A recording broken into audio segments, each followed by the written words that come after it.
1, 2, 3, 4. Do you feel your sex life is quite lame? Perverted Podcast. Scared that your desires might be strange? Perverted Podcast. Come and join the kinky world of play. Perverted Podcast. Ow, ow, ow, meow, meow, meow, meow. Pew, pew. Hello and welcome to Perverted Podcast, the show where we explore the adventures of the kinky lifestyle, sex, and the human mind. Recording on Zencaster where fall is in the air, which means break out your brooms, bitches, and ride. I'm Path Girl. I am, that's right, it's Halloween season. Yeah. Hey, Halloween season started July 5th. Get with the program, mister, okay? And it's not Halloween season. It's spooky season, and it's home decor season, and it's Path Girl's gonna be broke season because every time she walks into her store, it's like, oh, I need that 30th cute little Halloween mug, and oh, that spider thing, and oh, that Dear God, woman, you need help. No, everything's fine. You need help, or you need to win the lottery so you have more disposable income. I would be very scared if you won the lottery at what type of haunted house you would create.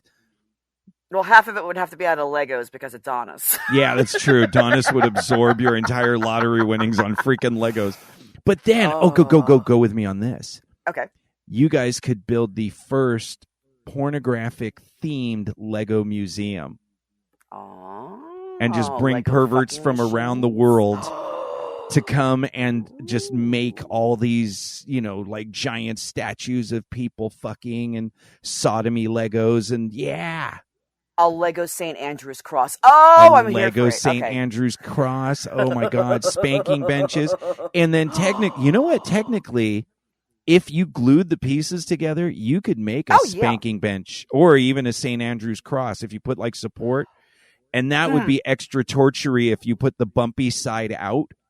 Well, the Lego hotels that the chain has that's affiliated with the Lego amusement parks, you could stay in rooms that have Lego furniture. And like you said, it's all glued together. But I'm just thinking about Lego if you want to dungeon do like furniture. I was about to say, Lego dungeon furniture, and you can have like a bag of Legos next to you, so that way if somebody starts like acting up, you can make them like kneel on the Lego pieces. God, that's vicious. Fuck that. That's vicious. Any parent, from what I've heard, knows the horror. Oh God, yes. The masochism of walking at 2 a.m. through the living room and stepping on one of your fucking kids' Legos, and that is an eye opener.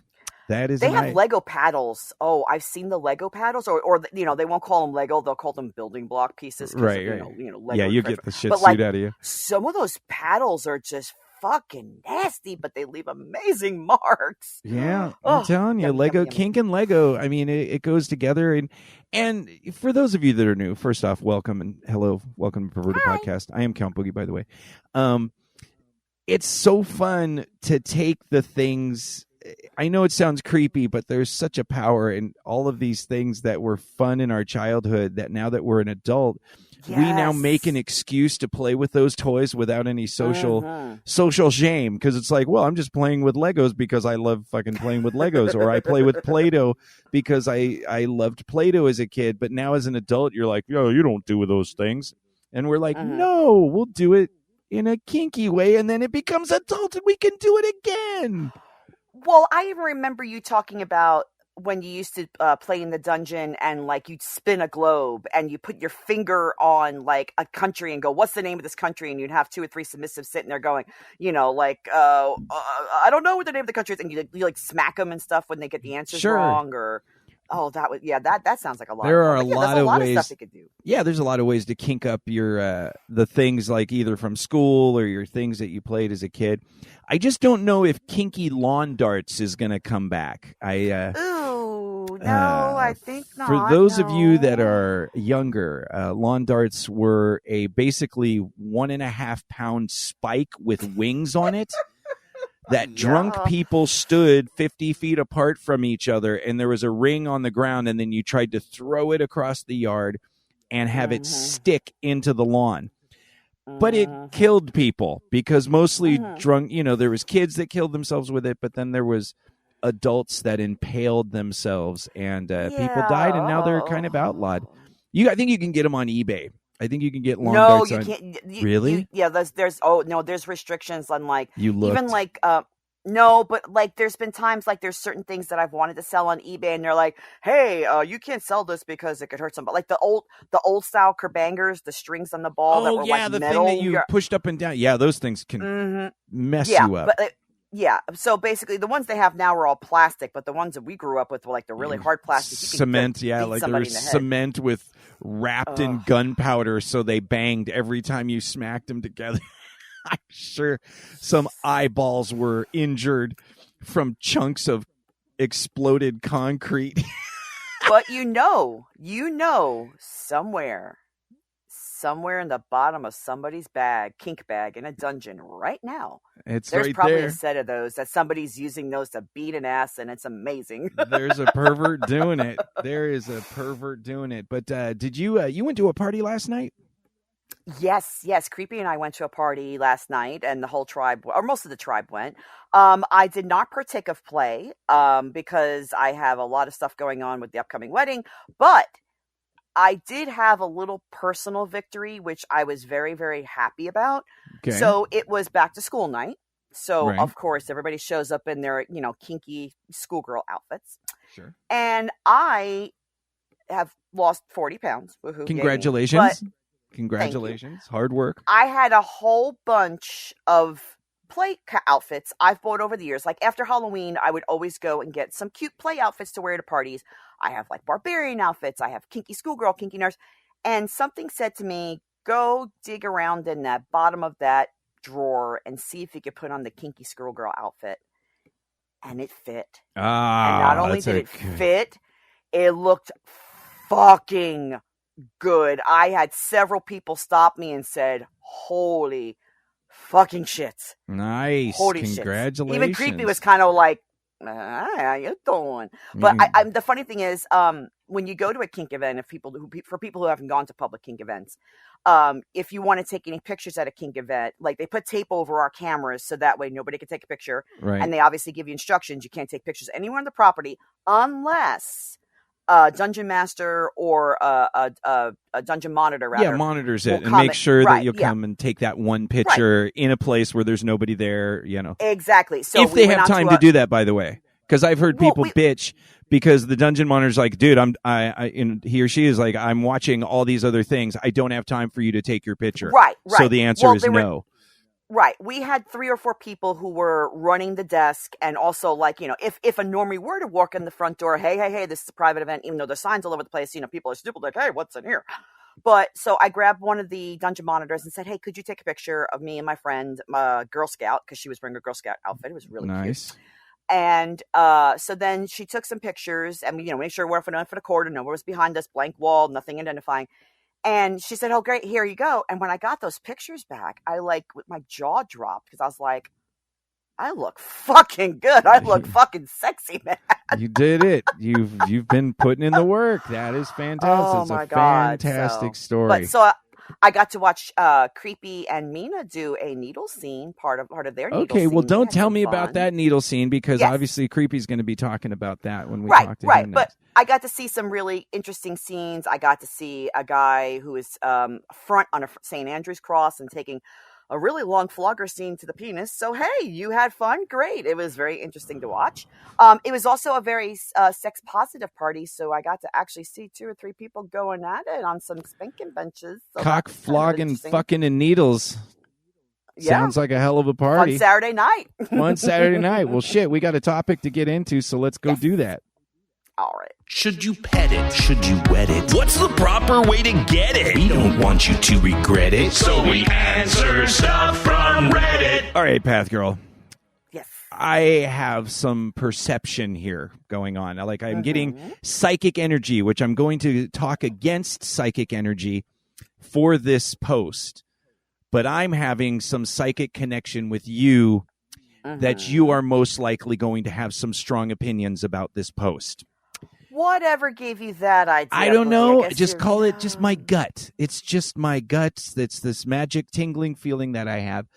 But I am going to be the asshole of this conversation.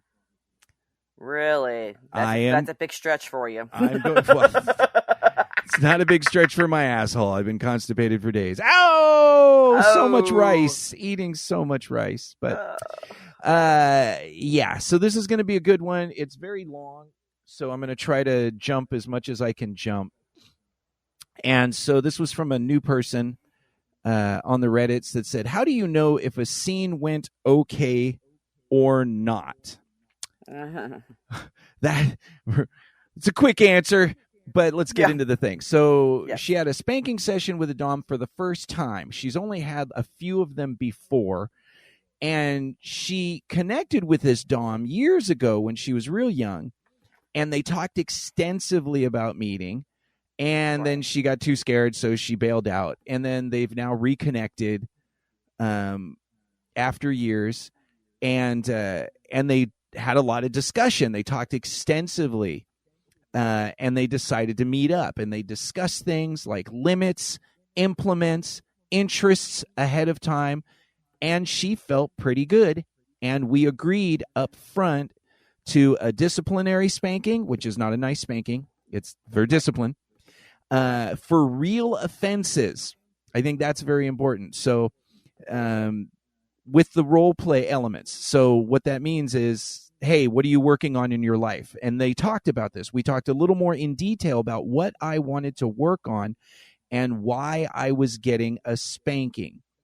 He explained that his rules were that once the scene started, we were both committed to the scene. He said his only two safe words, this is where your feathers are going to ruffle, were red and yellow. And for him, red was only to be used if she was having a true medical emergency.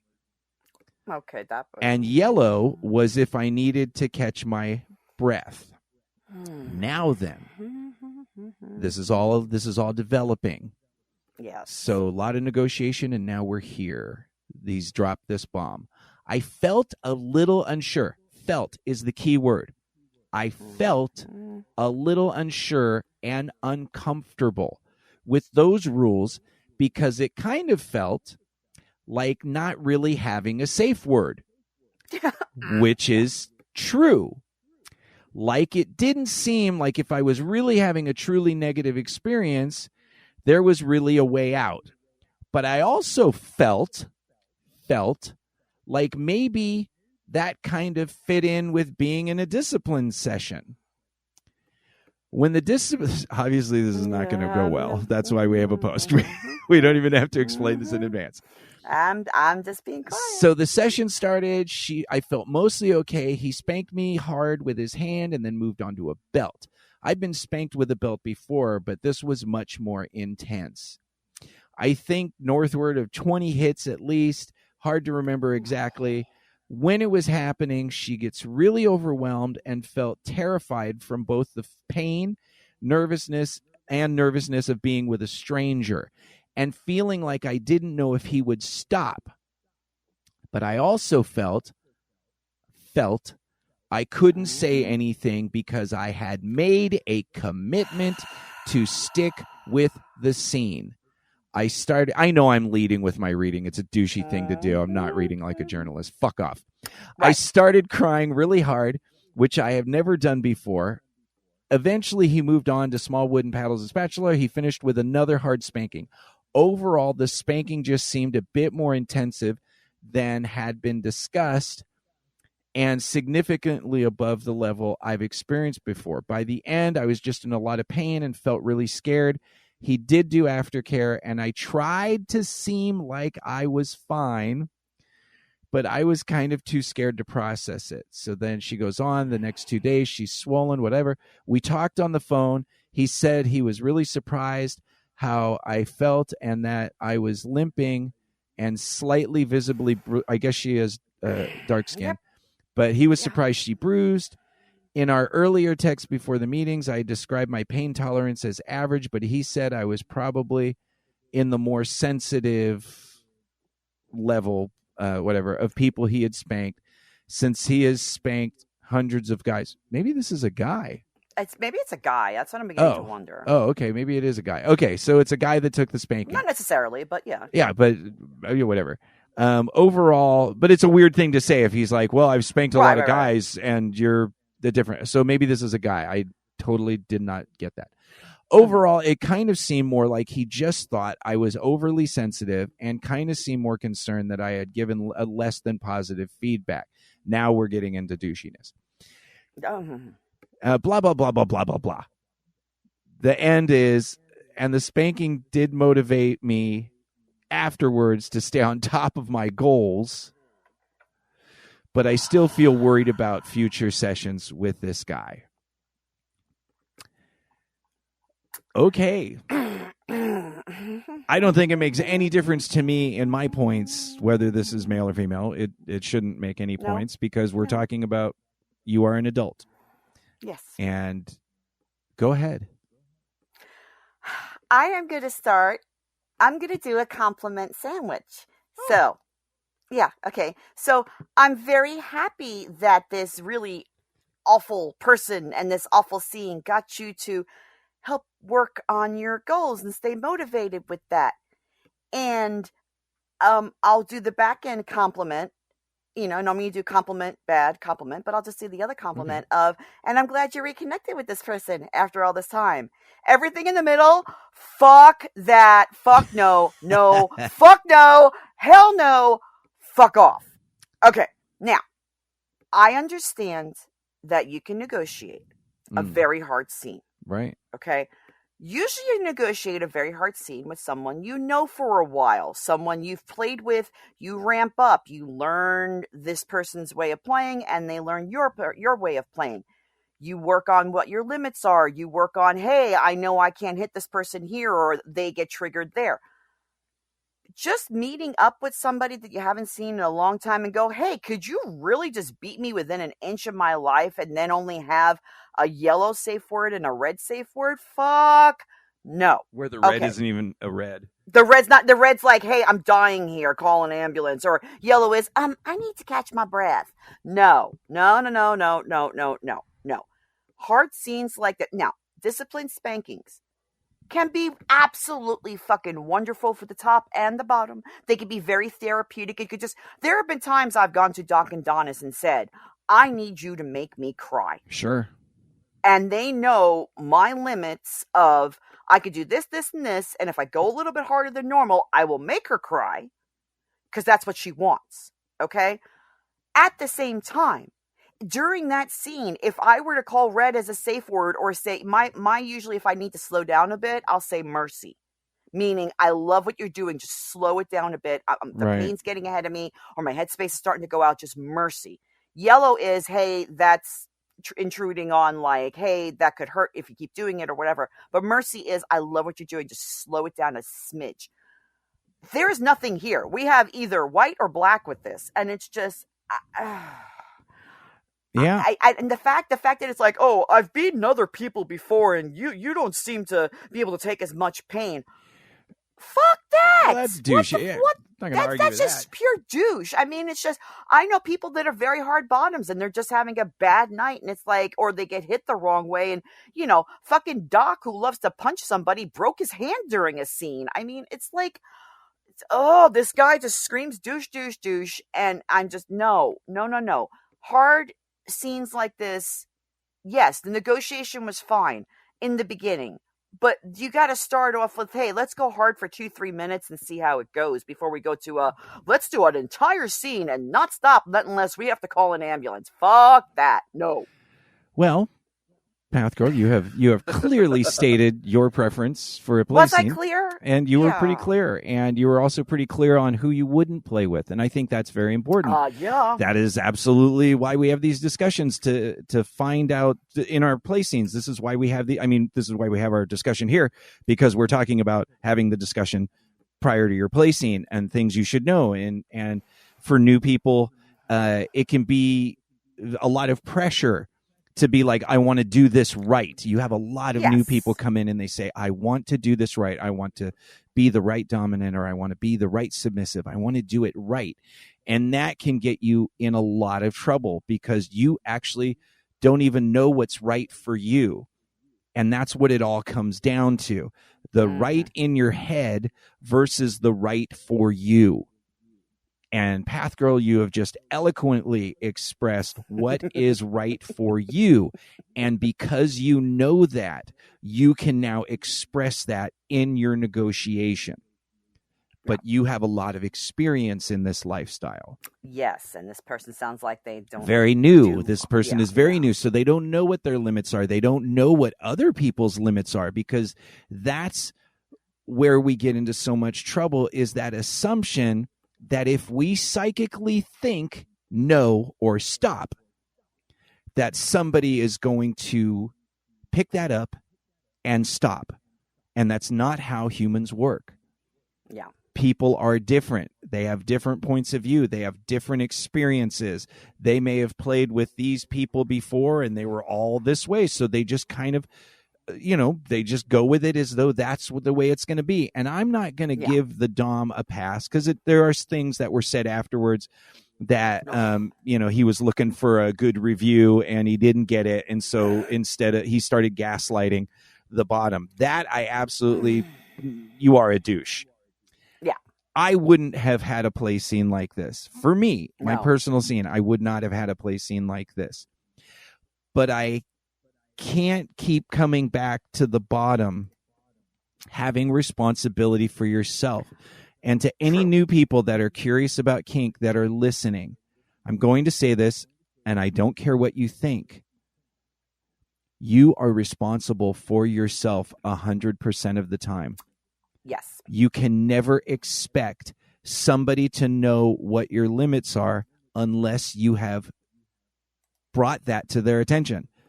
You have to tell them. And if you don't know what your limits are, you need to ask them what their limits. You need to work with them to let them know, I don't want to be pushed past a certain point, because that's you. This is about you. You deserve this. Forget the fantasy of BDSM. You deserve to have a great experience. You're doing this hopefully to have a great experience. And if you're going to go into things with people, it's a really big sign. And I'm not going to say it's an absolute, but it is a really big sign that if you say things like this poster said, where they're like, I committed to the scene, so I didn't want to stop. I thought before the scene even started, I felt like that was not the right thing. I felt that. I instinctively, like they specifically before the scene said, I felt like this was wrong because I don't have a real safe word now. But you can't speak up for yourself. That's a really good sign that your self-worth has some issues. Mm-hmm. That you don't believe enough in yourself, that you deserve to not be pushed to a point to where you're overwhelmed. And that's going to get you in trouble like this. So even though I say the Dom, I have a few other points, but even though I believe the Dom pushed harder than they probably should have pushed, knowing that it was a newer person, there are Doms that play like that. And the Dom stated his fucking rules right up front. I play hardcore, and this is what we're going to do. This is a discipline spanking. This is it. These are my conditions. The Dom ethically broke no rules. Right. Said up front, this is what I'm going to fucking do. And you fucking agreed to it. Right. So even though, as an experienced person, I wouldn't do that to a bottom that early in play, they did tell you what you were going to get. Yeah. And you agreed. Wish for. You have to not agree to those things. You have to be specific with yourself, because some people play harder than you think you know. Well, and like you've said previously before, he laid it out very clear that this is what you're going to get if you do a scene with me. You've had people walk up to you in a dungeon and say, hey, I want you to choke me out. And you're like, I don't play like that. Sorry. Like that. And you walk away. Yeah. You have the right. It doesn't matter what you negotiate. You have the right to basically go up to somebody and they're like, hey, I'm going to do A, B, and C to you. And if you don't want A, B, and C, don't do it. Don't do it. I would not have played with this guy.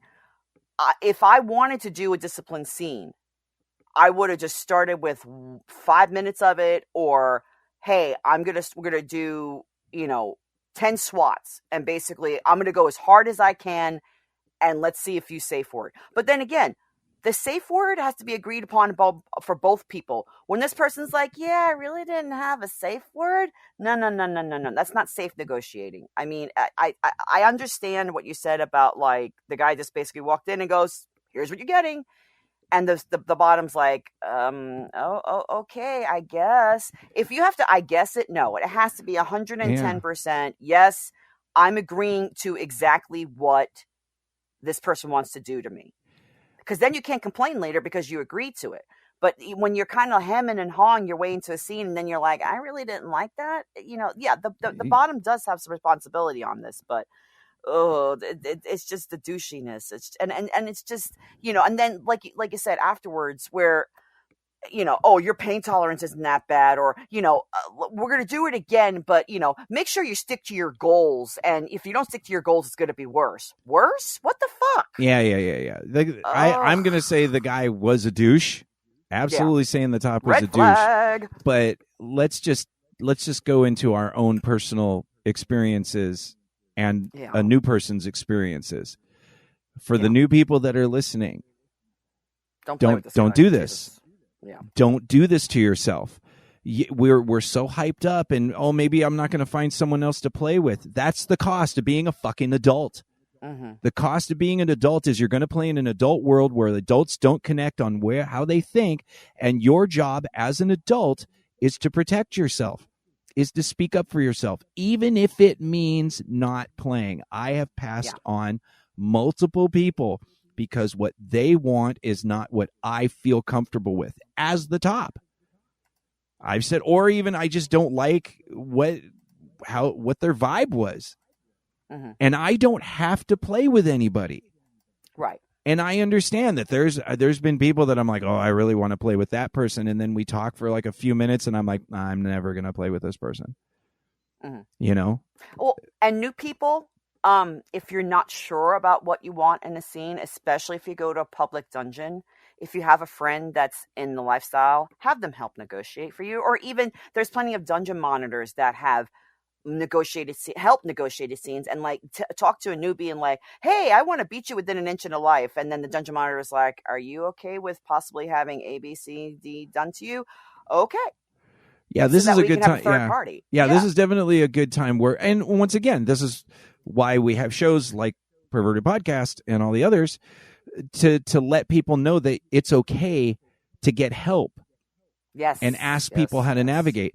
Even as a Dom, I went to Dom classes. I went through Dom workshops. I went to all sorts of master slave classes. I needed help because I only knew what I knew.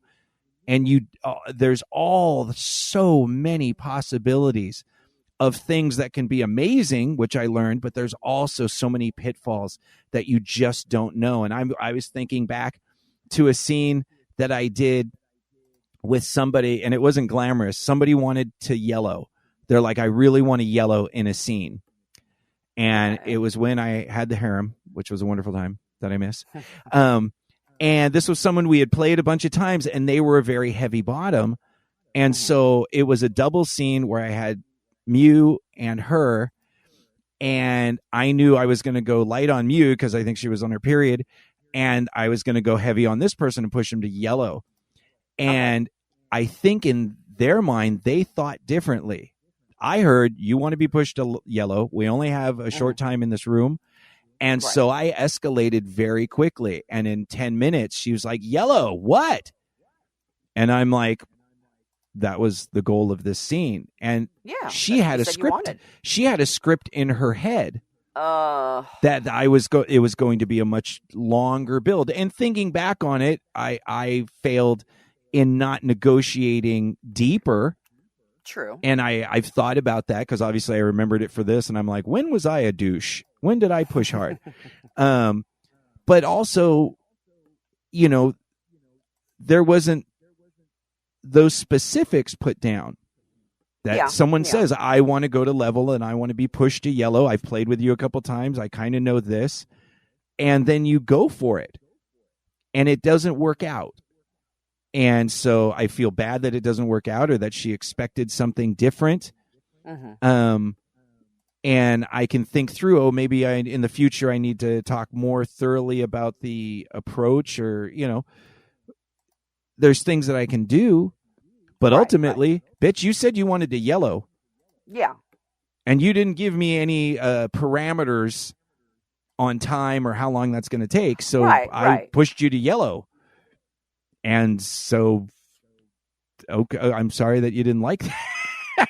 Well, I mean, like, and in her fantasy, it may have been like, this is going to be a 3-hour long scene. And then, and it's just like, we only got 45 minutes in this room. That's what I say. Yeah, you're in a public dungeon, and it's just to be fair to everybody else who's sharing that space, that, they'll tell you, hey, you got about 30 minutes. So, and it's just, maybe you could have negotiated better where it would have been, all right, 10 minutes, I'm going to do a warm up, 10 minutes, I'm going to ramp up a bit, and 10 minutes is going to be the really hard, let's try to push you to yellow part. Yeah, because of that scene, obviously now I know that you can't go, you can't ramp up that quickly, and maybe I could have done it in the main room where you get more time, so of course I had to learn things about that. But ultimately, we had a negotiation, and we went for it. And so it didn't work out. And that's called risk aware. That's risk aware consensual kink. These two people in this post, they negotiated for a long time. They negotiated a lot of details. Mm-hmm. And if you're uncomfortable about something, even if you're going to disappoint someone, and there's people that don't want to disappoint, people pleasers. Oh God, yeah. Man, you are a danger to yourself. Mm-hmm. You need to train how to say no before. If you can't say no, I don't think you should be playing in these types of scenes with strangers. No. I absolutely don't think you're ready for that. I'm not ready for that. If I can't say no and advocate for myself, then don't do it. It's okay to disappoint someone. Yes. It's okay. God, it's okay to please, disappoint yourself. Because if you disappoint yourself by not going through with the scene, the other voice should be saying, but you did stand up for yourself. Yeah. And that's valuable. You're good for doing that. You took your self-awareness and self-care, took care of yourself first. And it's just, you possibly have, I mean, there's been people I've seen that have done hard scenes with people, and they're like, oh, that was a hard scene. And then when they see it being done to somebody else, they're like, oh, fuck, that was done to me. Holy shit. Yeah. Please good topic. Speak up. Yeah. Good topic. Hope it works out. Fuck this guy. Shove the red flag up his ass, okay? Just fuck this guy. Uncle Creepy lurks around your bedroom. Once you're in his clutch, he penetrates the places where your mama said that good girls shouldn't touch. Uncle Creepy, among all the strong feelings that we might or might not share about in the show today, you just came across with another strong feeling. Yeah. And I think we just need to open up about your view of decaf coffee versus my view of decaf. We're going to start this show? Yeah. With how decaf you're coffee.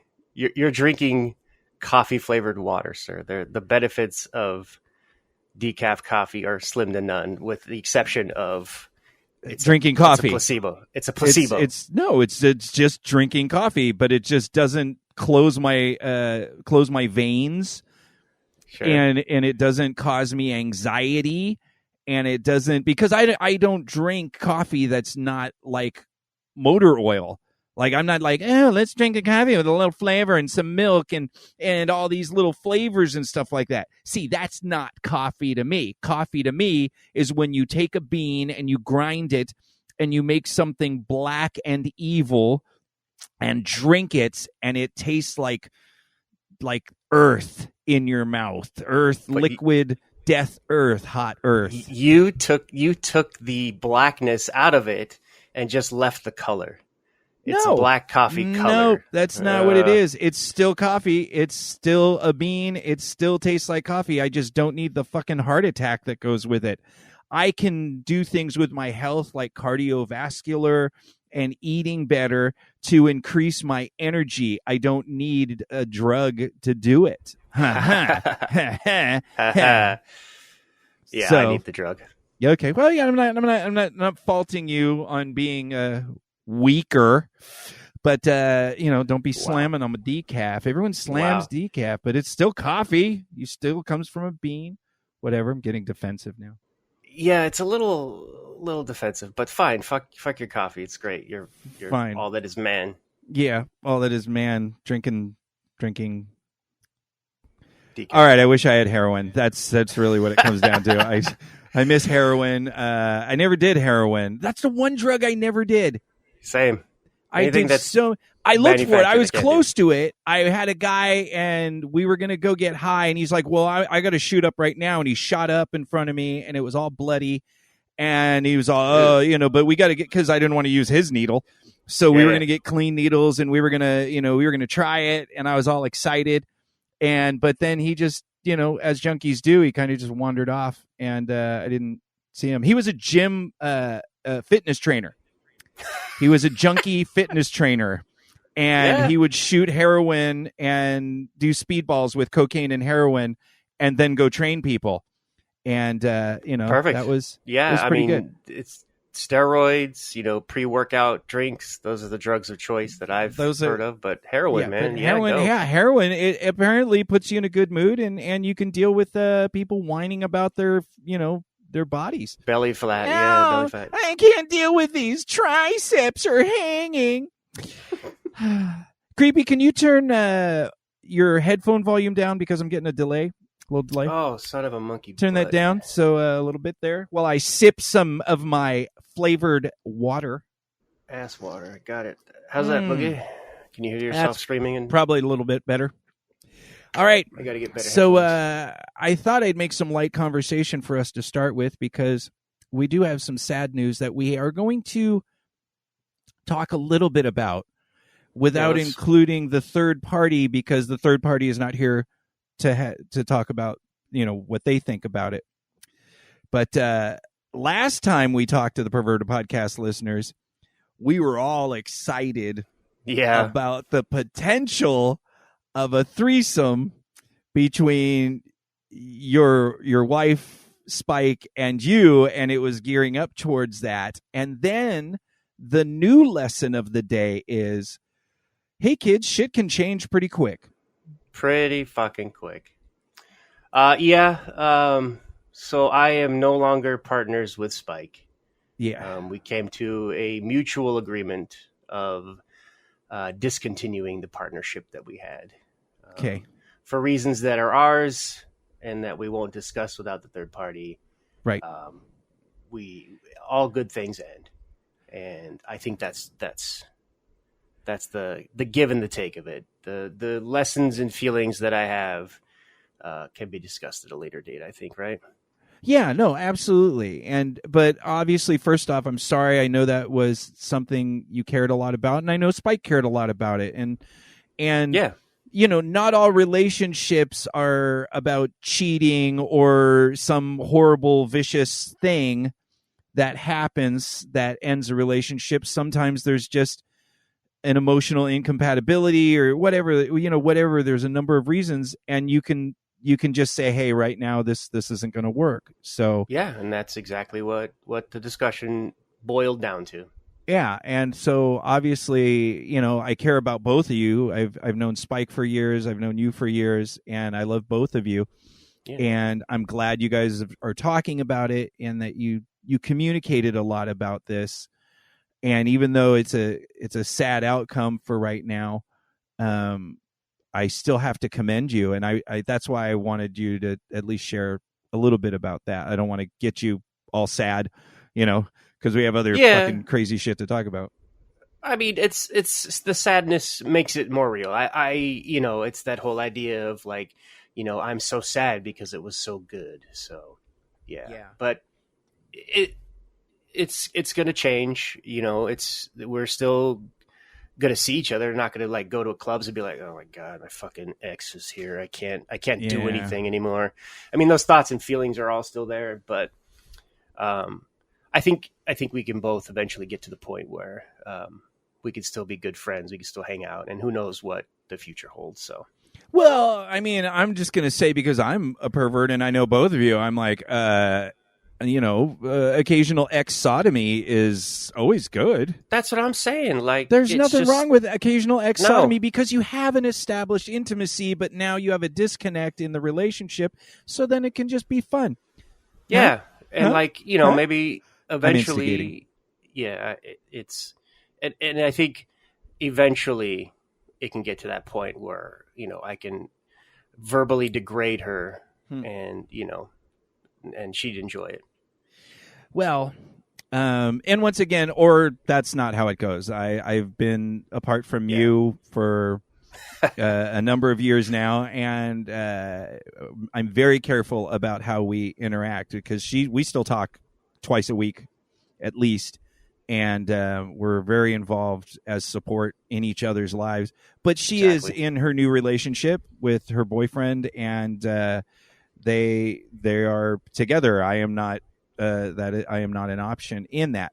Doesn't mean I don't still find Mew attractive, and it doesn't mean I don't still think about some of the things we've done, some of the million fucking crazy things we've done. Yep. Some in front of the listeners, and that's wonderful, but it's okay that part of our relationship is over, and I'm just so grateful that we can still be friends because there are so many characteristics about Mew that I feel very close to, and I feel a lot more trust with her than I do with most people. I can be very open with her, and it is possible to be friends with exes or with people of the opposite sex and not have sex with them. It doesn't mean that flirt's not there. Doesn't mean that there's not a thing there. And especially I'm not getting laid and playing much, in these last 6 years. So of course you're like, hey, old friend in the storm. Yeah. But still, you just make some, like we don't meet in storage. I don't go to her place. If we meet, it's somewhere public where we just, you're not going to be, you're going to be tempted that way. Yeah. And hopefully that you and Spike can get to that level too. And I think, I think I just want to touch on this real quick. I think the hardest part was the idea that I have to let go. All of those plans and dreams and horny escapades, I have to let go. And not necessarily let go from those plans and dreams, but let go of those plans and dreams with her. Right. And I think that is the hardest thing for me to deal with right now. That is, I think that's probably one of the hardest things about ending a relationship that's not bitter for anybody, monogamous, poly, or anything. It's that, hey, we had these plans. It was going to be like this, which is another reason why we should focus more on our today, because the tomorrows that we plan may not. I mean, shit can change on a dime. Yep. I don't know what that means. I guess live a dime is live in small. the now. Yeah, live in the now. But stuff can change, and it doesn't mean that it's not good to plan. But sometimes we spend so much time. I'm not saying you did this, but I've known for myself that I noticed I spent so much time building the house and the white picket fence and the dreams and the things. This is long ago in the past. I cured a long time ago. But I used to spend so much time and energy in that actually I kind of missed some things in the relationship that said, this isn't going to be the person you do that with because you have these things today. And I missed some signs.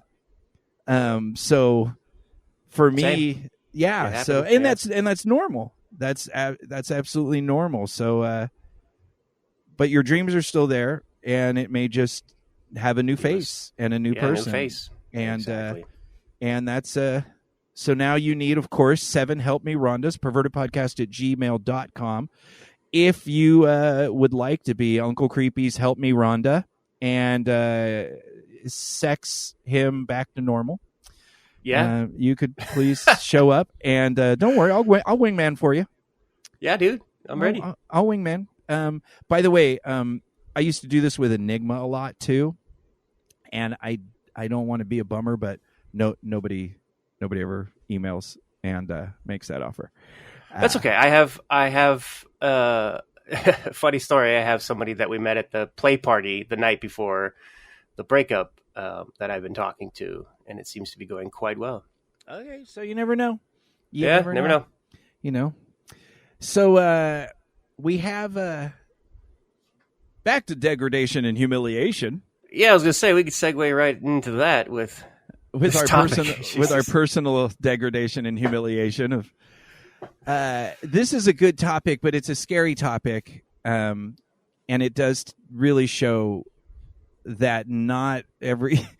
I'm just gonna read it. Yeah, is kink worth it? With the aftercare needed after. When I first saw this, I was like, here's some new guy that's like, I don't want to do all that cuddly shit. That's stupid. I just want to come and go. I just want to come and go. And I'm like, all right, this, but I kept reading and I was like, okay, this is pretty valid. So my girlfriend loves it when you verbally degrade and verbally abuse her during sex. We talked about limits. She even gave me a list of things she wants me to say in the moment. She loves it, and it really turns her on. I do say some pretty horrible stuff. You're worthless. Any wonder your ex-husband cheated on you? Oh, my God. Your pussy's wrecked from all the whoring you've done. Not nice stuff, but in my defense, these things were on her list. These are the things she wants to tackle and have you humiliate her. And he has the same kink, so she talks shit about me too. So they both love humiliation. The problem is, after she starts overthinking and gets really down, so it's hot in the moment. Afterwards, she starts processing it and going, she post nut clarity. Yeah, post nut clarity. You got it. That should literally be a sticker. Warning: post nut clarity is real. Yeah, it's real. It's this a is real why thing. I jack off before dates, man. Oh, that goes something about Mary, old school. Exactly. Yes. Yeah. It's real. It's a real lesson. She can't separate things I've said during sex to then thinking that these are things I really think about her. It takes so much aftercare and talking and cuddles. I'm beginning to think it's not worth the hassle. Oh, Jesus. Which is a funny way to put it, but yeah, and he says it. That's maybe the wrong way to phrase it, so forgive me. But I understand he's frustrated because it is, you're saying you want this and then it's completely blah, blah, blah. Anyone else ever experience anything with this where it's been fun at the time, but it destroys them afterwards? Should I put an end to it completely or keep going until she gets used to it? All right. This is good. This is a good place to be, not just for this couple, but not just for you and me, but Perverted Podcast audience in general, because this is such a real thing, especially for newer people. And I don't mean to be an ageist about new. It doesn't matter what age you are. It's just when you come into the lifestyle. But Uncle Creepy, you touched on it, and I'll let you go after I say this. Just because something gives us a boner doesn't mean it's coming from a healthy place. Yeah, you got to be careful about your fucking boner. Girl boner or guy boner, it doesn't matter. It's still fucking with your head. So what do you see? So I think the hardest thing to really pull down is that I was like, okay, well, they got a list of things that she's okay with, which is great. I love that. Right, sure. But my first thought was, like, maybe there's like a level that she could do, like maybe a 1s, a 2s, a 3s, up to like a full like 5 or 10 on the scale of fucked up shit that she wants to hear. Yeah. Like, I can see starting off with like, you're a filthy slut. You're fucking me like just common whore, that kind of thing. Nothing like it's not very going specific. Deep. It's not nothing specific to her. Yeah, because like it feels good to be called a slut, and it's you're doing something that is taboo, and that kind of stuff can really get you off. But it looks like she's got some unpacked trauma that might be hitting her in the side of the head when that post nut clarity comes by.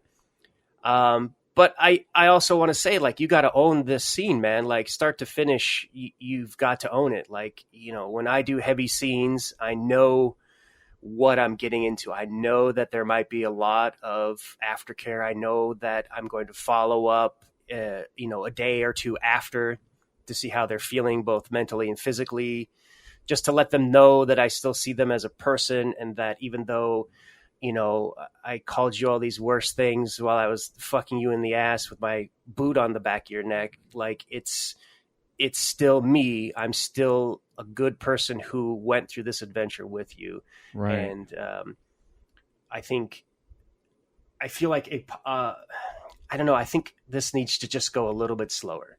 I think going full tilt right away, I'm on the page with you. What I see from this is it appears that she may be attempting to have humiliation make her stronger or take away the power from things that really hurt her in the past. And she's just not in a current place with enough self-worth to separate the past trauma with therapeutic trauma exposure. Yeah, which is what they're doing right now. This is exposure therapy that it sounds like she's attempting, which is something that we do in this lifestyle. We're not trained therapists, but trained therapists aren't always available. They're not always accessible. Obviously, if she has problems with her ex-husband cheating on her and being worthless and all of these things, the first thing we're always going to say ad nauseum is, if you have access and can afford good quality therapy where you can sit down with a professional that understands how to unpack those traumas and deal with it, that should be your first choice. Yeah. But that's not always accessible, as we now say. We've changed our tune because it's just not always accessible, and they're not always quality, and it's not always good. So you got to do something to help yourself heal and get better the best you can, and going through these types of exposures in a play scene with somebody that you care about and that you can negotiate beforehand and will take care of you afterwards can and has been very effective for some. Sometimes if you're really, really not ready for the full blow, like you talked about, you have to start really, really low. Just pick one thing on the list. Yeah. And talk about it beforehand. This is what we're going to attack. You want to deal with your husband cheating, that you left you because he cheated. You want me to talk about that. We're going to do that one thing for just a short, brief time, but then we're going to move into some nicer things. Yeah, I just had a thought about that. Like, oh, your husband cheated on you and now you're fucking my dick. And, that's, you're such a slut for that, and he's not worth this pussy. And then like at the same time, kind of mix and match, right? Yeah. That transition that into something that's positive. You got to start when you're going to go into a heavy scene like this. And I used to do this with the girls, and Bunny used to like humiliation. And I had a bunch of other people that liked humiliation, heavy humiliation. Dark shit, and I love dark humiliation. Yeah. But before that, there would always be like, I love you, right? That we're going to go into a play scene that is not real, right? I care about you because of this. I think you're amazing. I think you're strong. I think you're a great person. I love these things about you. And there would be some build-up time beforehand, and then that would kind of put in their head, this guy loves me. This is a play scene. Now we're going to let go and try to go into that space. Yeah, let's suspend our disbelief. And you could even make a comparison to, like, with the spooky season coming up, walking into a haunted maze. Like, there's going to be people jumping out and pretending to stab you, and there's scary stuff that's going to get you. But deep down that you're not going to get hurt. You're not going to, nothing's really going to stab you, hopefully. And you're coming out at the end having a blast and a lot of fun. And ultimately, if you do these steps and you try to come in and do the prep work and you go in, and it's still just causing more harm than good, there's nothing wrong with admitting this isn't a play we should do. Yeah. And even if it's just temporary, right now, this isn't something I have plays that I can't do. I've talked on this show multiple times. I do not do interrogation play because I lose control of myself and get angry in a scene. And that is, and I'm not going to do that. So I'm like, when people are like, oh, I want a heavy interrogation scene, I won't do it. I don't do certain types of play because I, even as the top or dominant, you kind of have to know yourself. And we're all excited because we want to do all the things, and we see other people doing it, and we see other people doing exposure therapy in different things, whether it's needles or, predicament bondage or kidnapping or rape play or, humiliation, degradation play, all of these things. We hear about these things, we read about it, we masturbate about it. But the reality is I have these other parts of me inside, and those parts can't handle it. There's nothing weak about that. To admit that, to be like, I'm not at a place where I can enjoy that. Why do I need to torture myself more? Trying to be something that I think I should be in a scene because other people are doing it. And that's just not... You're not. There's no self-worth in that. You're not saying I need to accept who I am in a play scene. I need to accept who I am in my relationship. I need to accept that this is my level, and I can work on getting stronger. I can work on being better. I can work on it. But right now, today, this is who I am and where I am, and I need to celebrate that and be kind to those parts of myself that I don't like. Well, yeah, and I've experienced that firsthand where, in my second marriage, I pretended to be this dom that, I really wasn't. I wasn't an extreme dominant person. I was very top heavy, and I was just pretending to be somebody that I was not. And that caused a lot of issues. Yeah. And now coming back to the realization, like, I've been more honest and open about what I can and can't do. And even if that leads to not having a play scene with this person, rejection. The rejection is very real, and I think I think one of the main things because of the way I acted was because of rejection. It was because I wanted all of these good things, but it ended up just blowing up in my face. Yeah, because you're going to get into that scene, or you're going to get into that relationship, and there's only so much time that you can fake before those cracks just start showing. And now you're inauthentic and you misrepresented yourself. And how many times do we hear about that in relationships? This was all a fake. This was all a fraud. You misrepresented yourself to me, and sometimes it's innocent. Sometimes it's like you think you can be all these things because you're supposed to or whatever. And then you find out, I'm actually not. And I've done that. I did that with poly. I did that with certain types of play. I really thought that I can do that. And then it's like, no, I actually can. I'm really sorry. Yeah. And that's actually quite a example of growth too, is that you can safely say that I can't do this and be okay with that, with saying that too. Yeah, and we don't like rejection. Rejection hurts, and it hurts especially when it's like in play there is a phenomenon that is emasculating. When you tell someone, I don't do that, and they go, oh, that's cool, and then they literally go run straight to the person that can.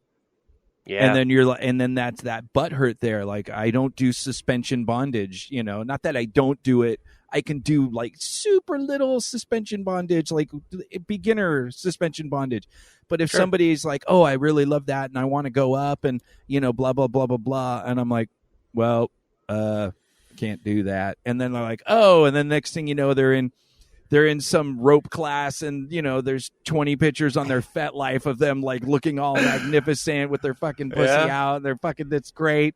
And you're just like, that should have been me. Should have been me. Should have been me. And it's a feeling, and it's okay to have that feeling, but that's where that self-worth has to come in, to where I'm like, it's okay to be butthurt that I can't do that.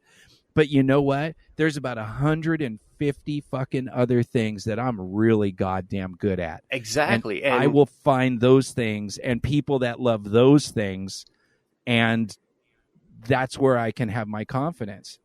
Yeah, well, I'm seeing that as a challenge. Like, okay, I can't do that, but I've started to do things where, like, when I go to a club, I was kind of like, I'm just sitting here talking to people. Why am I here at this club? And then it's like, oh, I should go and fucking learn something. So now every time I go to the dungeon, I look for things that are new.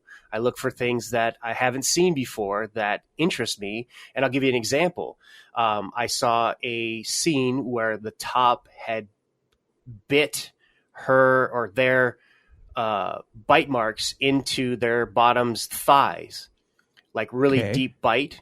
Wow. And then they started to use a scalpel to cut out the teeth marks in a scalpel like shape, so that their teeth marks were cut out on the skin.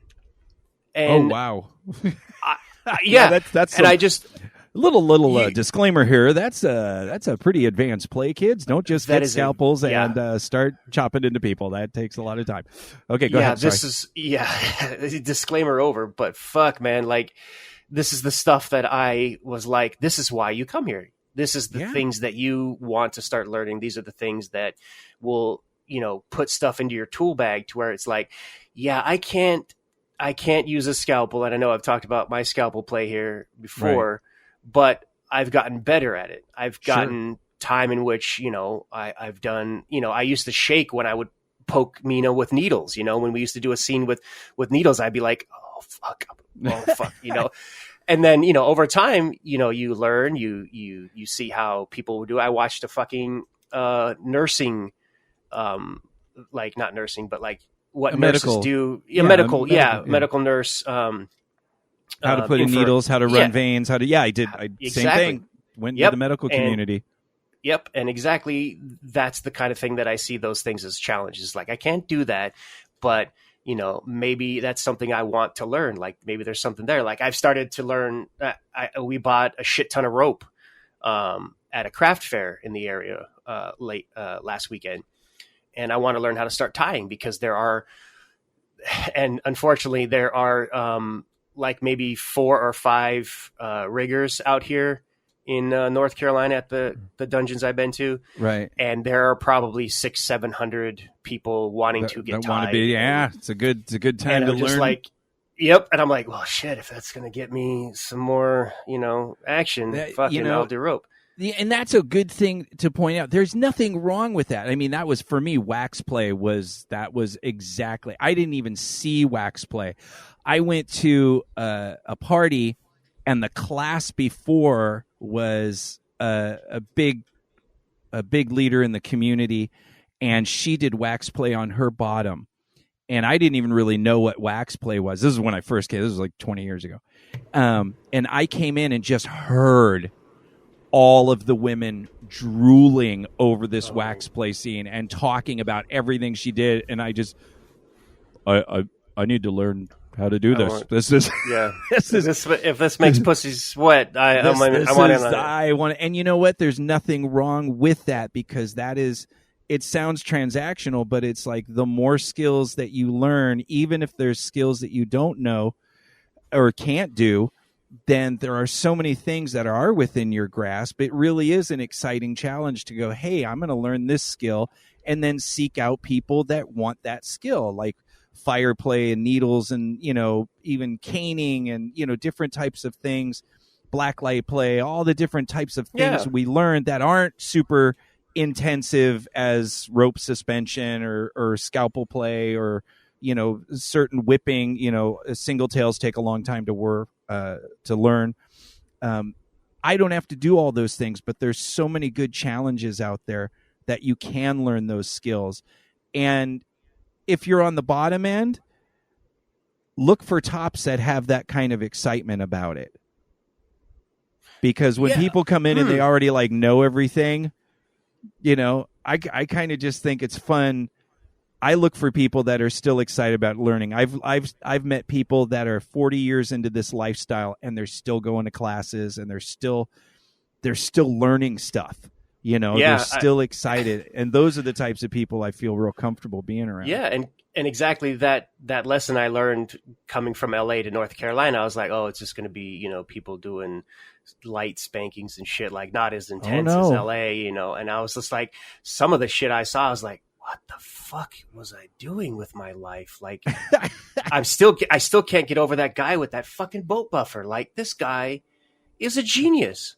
Like, now I'm looking around at like stuff when I'm out and about, like, can I beat the shit out of somebody with that? Would they like it? You know, that kind of stuff. Like, I love that drive to become a better person. You know, I've started to do a lot more things that Mina has shown interest in. And I was just like, well, I can't do that.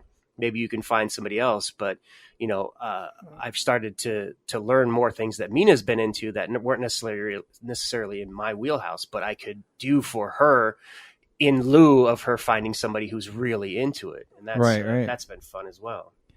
I know we started on humiliation and went to the joys of learning stuff. But that is part of the entire adventure, that if there's so many other things that you can do besides the thing you think you should be doing, that there's just so many more options, that if you can't handle right now that level of humiliation, there's still a lot of great exploration that you can do that can make you stronger.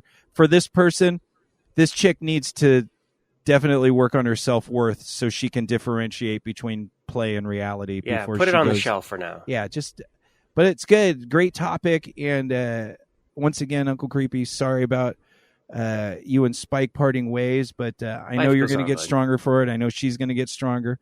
And we'll just keep coming back here and moping about it. Yeah, I'll mope for quite some time. I don't fucking care. This could be the moping podcast. Mope it. But we'll try to end it on a positive note. We just keep going. It's all a process of learning. It will get better. You will get fucked again. I will get fucked again. I'll have my threesomes eventually. You know? Eventually. I don't know about me, but you know, I'm rooting for you now. Man. Never know. Could turn on a dime. Dick. I can fuck them on an island. I can fuck them on a cloud. I may never get to fuck a celebrity, but in my mind I can fuck them now. So, Path Girl, we're bringing back a segment.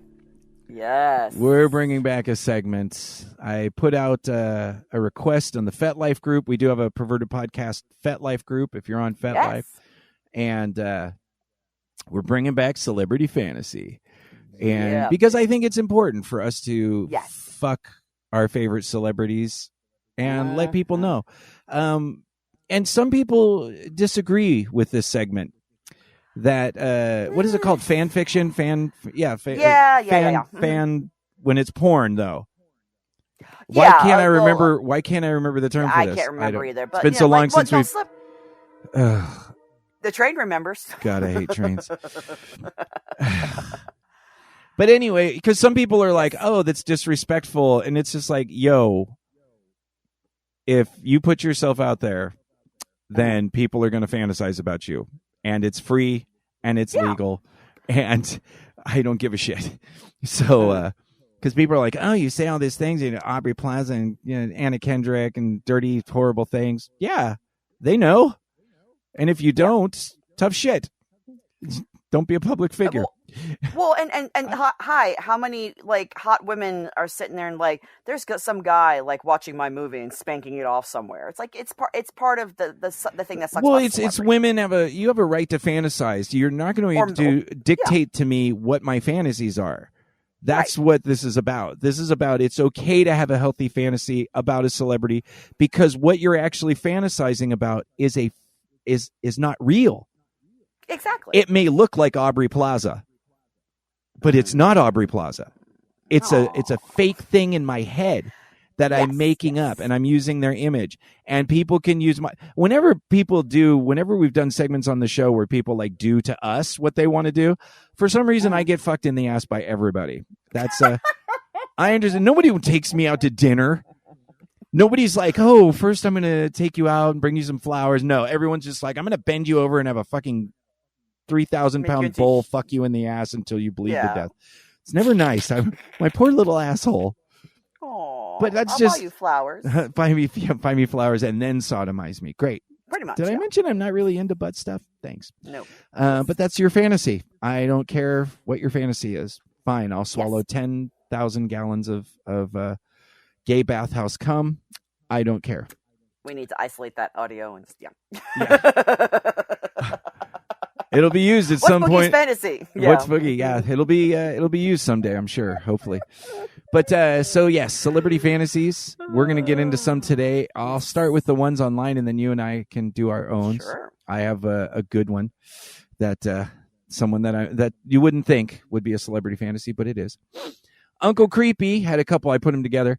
He said, if the rumors about Nancy Reagan, former first lady to President Ronald Reagan, if the rumors about Nancy Reagan's oral skills are being a government secret, then my fantasy is that she would suck the chrome off my dick to prove it to me. Uncle Creepy is going to get a blowjob from the former first lady, Nancy Reagan. Don't do drugs, kids, but I suck dicks. Yeah. Say no to dope and say yes to spud. Spud, spiz. Never mind, didn't work. Good job, Uncle Creepy. Paddle Bob. Haven't talked to Paddle Bob in a while. Glad he's still with us. Hi, Paddle Bob. Well, for me, a threesome with Jerry Ryan, 7 of 9, and Marina Sirtis. Marina Sirtis. I am not familiar with her. She is Deanna Troi on Next Generation. Okay. Yes. Okay. Yes. That would be some great girl, followed by a complete debauchery involving pussy cookies, rope, vampire gloves, and anything else I can land my hands on until I explode all over their tits. Oh, Paddle Bob, you hit the nail on the fucking head. Oh my god, and especially Jerry Ryan has got amazing tits. Oh my god. But but Jerry Ryan would have to be in the Borg makeup, and then do this role play where it's like Marina Sirtis is like, no, you can't take a, and she's like, you will be assimilated, and it's just and they had double-ended dildos and pussy cookies. Oh, Paddle Bob, I love this one. See, this is why we do celebrity fantasy. I think it's fun to make these fantasies. It's no disrespect. I'm never gonna, and if I meet them, so I want to fuck you. I want to fuck you. What? Anna Kendrick's real good about it, by the way. I've seen Anna Kendrick like in the audience where some wife yelled, "You're on my husband's free pass list." Yeah. And she's like, "That's great." She's all, "That's awesome." And they're like, "Doesn't that bite?" She's like, "I don't have to fuck him. I don't actually have to have sex with this person." It's a pass. You get a pass. Yeah. Yes, that's fine. What are the odds that Anna Kendrick's gonna walk in and go, "Hi, that guy right over there, I want to fuck him. Is that okay? I know you're the wife." Yeah, sure. Yeah. Well, if it's me, 1 in a trillion. Well, if it's me, she'll be like, "Ooh, I want to. Oh God, I want her to sing for me, because she can sing her ass off. She would be the singer in Zua. I would put her in Zua in a hot second. I'll quit your job, though. Quit your job and take anal. That's Anna Kendrick. That's it. She can hit the notes. She's got a great voice. She has a really great voice. No, I was about to say you'd make her hit those high notes. That's right. Just shove her. With sodomy. I love sodomy. That's exactly what I was thinking, where it's like you need to sing a 3 notes higher. There it is. All right, give me yours. Oh, so do you know who Ian Somerhalder is? I know the name. He is Damon from the Vampire Diaries, but he was also on Lost. Okay. Yes, that the guy with the really piercing blue eye. Oh my god, he was actually supposed to be Grey in 50 Shades of Grey. Oh, okay. He was actually up for the role, and they did a funny thing about it where on the Vampire Diaries show where he was doing a scene, he was reading 50 Shades of Grey, and he's like, it's an okay book. But yes, Ian Somerhalder. Oh my god. What are you gonna do? What's he gonna do? Are you gonna do to him, or is he gonna do to you? No. So yeah, here's my story. So, I even framed it in like it's happening now. So, me and the girls decide to go on one last getaway before Donis and I get married. And of course, what do? All us gothy girls, we decide to go on a castle tour of Romania, just the land of vampires. So we hop on a plane and we book ourselves into this gothic castle, and they have all these suites where it's just stone walls and black canopy beds and black lace windows. It's heaven for Path Girl. And so I'm there, and the girls are all getting settled into their rooms, and I'm in my room, and I'm by myself. And out of the corner of my window, I see this dark figure kind of just dart off into part of the castle that we were told not to go, because it's kind of the main part of the castle's okay, but these are the ruins, don't go there, it could be dangerous for you. But something just says I gotta go follow this person. So I leave my room and I go out the servant's entrance, and I start walking into the ruins of the castle, and it's taking me further and further away from the main castle out into the wooded areas. And I start feeling like somebody's watching me, but I turn around, there's nobody there, and I turn back, and there's Ian Somerhalder just staring at me going, "What are you doing here?" He's like, "You shouldn't be here." And I'm like, "Well, you shouldn't be here either." And he just starts rolling his charming eyes. And I'm like, "Well, I'm researching a new role." And I just kind of feel as he's like starting to circle around me very slowly, just kind of talking to me as, he's circling around me. And I'm like, "You couldn't do that back at home?" And he's like, "You couldn't have one last hurrah with the girls back at home either? And you couldn't take one last fling with the girls at home?" And I was like, "Who'd want to have one last fling? I'm very happy with Donis. I don't need no last fling." And he goes, "Oh, I know. Donis is a great guy for you. But he's lacking something, isn't he?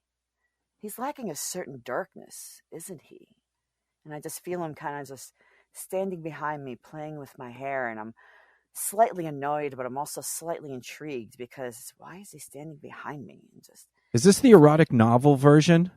Yes. Okay. So basically, yes. So basically, he starts biting me on the neck ever so gently. And I'm like, "I thought you only did that on TV." And he's like, "Maybe I do it more." And he starts biting me on the neck and just starts feeling around me, and just, he starts pushing me up against the stone ruins and ripping off my clothes. And we start fucking in the middle of those castle ruins. And it's amazing. And I turn around and I look in his face, and I see those actual vampire fangs. And then I wake up in the castle room. And it was a dream? Oh. But then as I try to gain my composure, and, I'm obviously all flustered from having this really sexy dream where I'm fucking Ian, I walk to my window, and I see a dark figure darting off into the ruins. But do I follow? Oh my God, and it starts again. You're going to get dream fucked over and over and over. By Ian Somerhalder, and you're trapped in that. It's like Groundhog's Day. You're just going to keep reliving that night over and over. I have to keep getting fucked and bitten by Ian Somerhalder. What a bad day. Oh my God. But yes, that was partially the erotic novel version. But yes. Started going, and then he thought, "I like cookies." And I said, "Let's go bake some cookies." I had to build up to it, because it's just like he plays a vampire on TV, but he actually, in my dream, he's a real vampire, and that's why he's so good at it. Oh, fantastic. So I'll get through mine quick. You may not know mine, but the nerds will surely know who Fiona Dourif is. She was in the Chucky movies, and she played a character which I will say is probably my favorite character in any movie, any TV show I've ever seen. Like right there up next to Gollum and the great characters. She played Bartine Curlfish, sorry. The self-proclaimed holistic assassin from Dirk Gently Detective Agency. Holistic Detective Agency. It was somebody squealing somewhere. Yes. Douglas Adams novel turned to a show a few years back, and she played Bart, and she was an assassin, and she was crazy and killed people, but she also had this little girl part of her. It was just a phenomenal character. I see. That literally, like, she was just so disturbed and sadistic, but she also just knew nothing about the world, and she was very innocent, and it was super easy to eroticize. So I have this fantasy where she's going to go out and kill an army of men because the universe tells her who to kill, and she's a holistic assassin. Okay. So the universe says that person needs to die. She goes and kills them. Nothing happens to her. She can't be injured. So she goes and kills an army of men and then comes back, and then I just put her in a tile room, and with warm water, I just start hosing off all the blood. And then I brush out her hair because it's romantic. You know, you killed a lot of people. Now I'm going to put you back as the little girl that you need to be. So I start brushing her hair. And then, of course, she's pretty. Now I have to tie her to a spanking bench and cane her once for each person that she killed to purge their crimes to the universe. And then, of course, that leads to therapeutic sodomy. After I shoot a giant load of cum up her ass, she feels purged. I feel purged. Then I put her in a princess outfit, and we have pancakes for dinner, watch anime, and then I'll fuck her, and then we'll cuddle. And then I put her in a cage because she'll kill me in the middle of the night because I don't think I'm a good person. So she's got to go in a cage. I'm not stupid. You know, she kills like thousands of people. She may have a dream. There may be something she wakes up. I'm just like, I hear her shaking on that cage. Let me out. She's got a Boston accent. I'm like, no. I'll open the cage when you say you have work. So I'm not stupid. I'll fuck you, but I ain't stupid. I'm not stupid. You know, after she kills everybody, you know, I know she's kind of like, okay, I've killed enough for today. I'll jump in at that port. You know, but yeah, you're going in a cage at night. So good segment, Perverted Podcast on Fat Life. If you want to add to the celebrity fantasies, we'll do some more of these again next month or something. But it is fun. Let us know what you're thinking.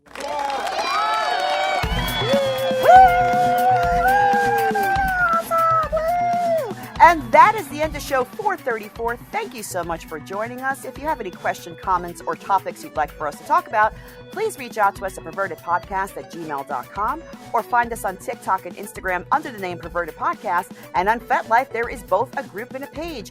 Please support the show by liking this episode and subscribing to the show. And don't forget to share the episodes with your kinky friends to help other kinksters like you find us. And if you'd like to support the show a little bit more, please go to our Patreon at patreon.com/perverted podcast and sign up for our $5 if you give a fuck level, where you become a pee-pee sugar zombie, and with that support you get our half a pee-pee episodes. Someone might have joined us on the next half a pee-pee. Who could it be? You'll have to sign up and find out, and that will also get your shows a couple of days early. And of course, love and smushy kisses to our patrons around the world. Your support means the world to us. Thank you everybody for listening. We are here for you, love you, and we'll see you on the next big show.